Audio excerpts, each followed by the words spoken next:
Rayalaseema lift అన్నది రాయలసీమ ప్రజలకే కాకుండా రాష్ట్ర ప్రజలకు ఇది నిజంగా అవసరమైన ప్రాజెక్టు. రాయలసీమకు సంపూర్ణంగా నీళ్ళు అందితే గోదావరి నీళ్ళు యూటిలైజేషన్ కృష్ణా డెల్టా ప్రాంతానికి ఇంకా మోర్ సద్వినియోగం చేసుకోగలుగుతారు.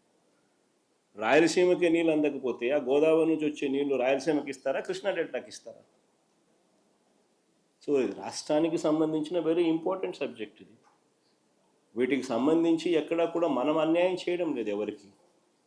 మనము మన రాష్ట్రానికి మాత్రం న్యాయం జరిగేట్టుగా మాత్రమే అడుగులు వేస్తూ ఉన్నాం.